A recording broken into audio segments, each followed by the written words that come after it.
Hi, this is Mrs. Sykes, and today we're going to have a look at random sampling. Random sampling is how we work out which of two areas is the best in terms of what plant life is there. So I've got a really crude picture of one field here and one field here. And very, very quickly, it's obvious there is more plant life here and there is less plant life here. So if you were trying to release a population of animals that needed these plants in order to survive, you would release them in this area. And that is the point of random sampling. Which of two areas is best? So in order to do a random sample and make it useful, you need to be measuring two different areas. To do the measuring for two different areas, you need to use something called a quadrat. And a quadrat looks a little bit like this. It's a grid with lots and lots of little holes in. And you place them on the ground to count how many of each different type of plant there are in that area. For my little video, I'm going to use some little cheating ones that I've made.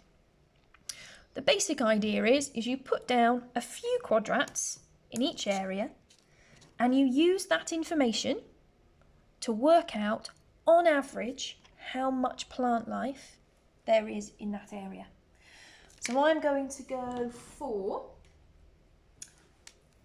this one in this area. I'm going to say that that is, having done all of my maths, has a coverage of about 50%. And this one, this little lighter one, has a coverage of about 10%. Now that's all very well and good, but that information isn't very helpful unless I compare it to a different area. So if I take my quadrats over here and I collect some information, I can find out that over in this area, there's only about 25% of this darker, thicker grass. And there's even less, only about 5% of this lighter grass. From those pieces of information, really simply, I can see that this area here is the best of the two. With that information, I would know what to do in terms of where to release animals, which areas of habitat to protect, which areas were worthwhile farming because it wasn't used for wildlife, which areas were worthwhile releasing new animals and using for enclosures. This will give us an idea of how to use them. You need to know in detail how to do the method for a random sample. And this is quite complicated. This comes up as a 6 marker a lot. And the reason that it comes up as a 6 marker quite a lot is because it's quite complicated to write out. So the first thing that you need to do is you need to place 2 tape measures at 90 degrees like this. And that allows you to set up a grid reference. And the idea is that in one of the areas that you are testing, you set up your grid and you place your quadrats into that area. And you use those quadrats to count how much clover you have in every single quadrant. How many dandelions you have in every single quadrant. How much grass you've got in every single quadrant. And how much mud in every single quadrant. When you've got that information, you can add up the area of all 3 of these quadrats that we've used and work out percentages. And then you can multiply that up to represent the whole area. So if you had got percentages for this size, you can work out how much grass, clover, dandelion there would be for the whole area. Then what you do is you tidy away your tape measures and you take them to area 2. And you get your tape measures back out again. And you lay them back out on the ground for a representative area of the second place that you are investigating. And you lay out your grid references. I'm going to do this version in a little bit more detail. Now we've got the rough idea. So we have our grid references, 10 by 10 metres. Then we need to collect a random coordinate. So I'm going to roll a dice, and I've got 0, which means that we start right here. And I've got 3, which means that we start here. Now when you do this in real life, you would have people standing on these grid references, and you would get them to walk toward each other until you get to the correct reference. And when you get to the correct place, you would place your quadrat onto the floor.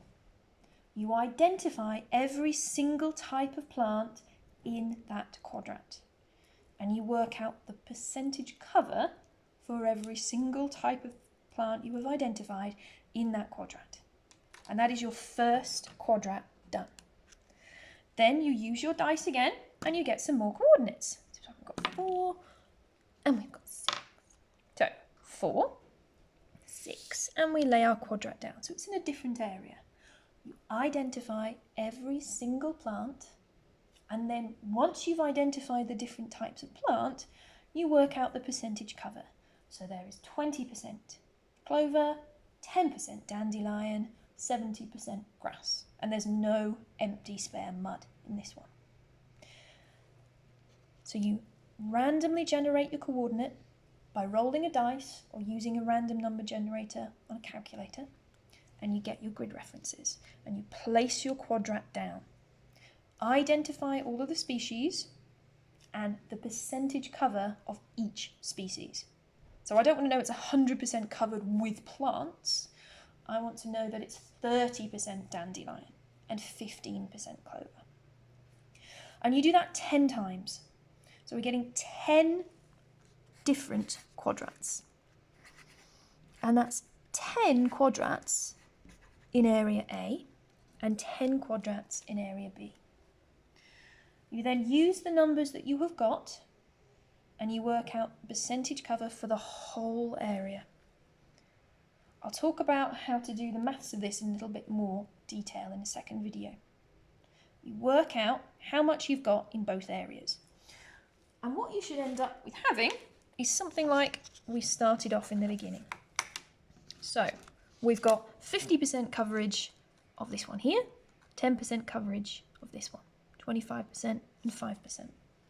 And by having that information, we can tell that this is the best area. So, don't forget, this is how we do this. So, step 1, we make a grid using the tape measures. And there'll be 10 meters by 10 meters. Then we randomly generate a coordinate. And this is why it's called random sampling. You get your coordinates, and you're going to need at least 10 of them. Place your quadrat at the coordinate.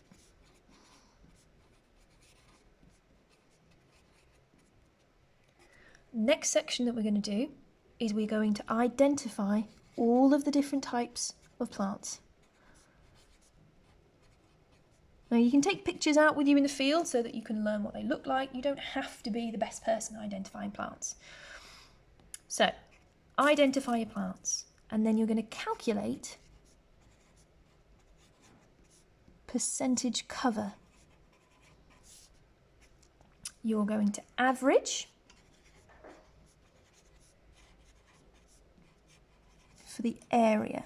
So you're averaging all of those 10 quadrats together to make an average for area A. Then you are going to scale up to the size of the area, and then you are going to compare to area B. So all of this is done in the first area, and you go and do that again in the second area and scale up. And once you've got that done, you get these numbers again to allow you to say this one is best, this one is worst, and therefore this one is the one to use.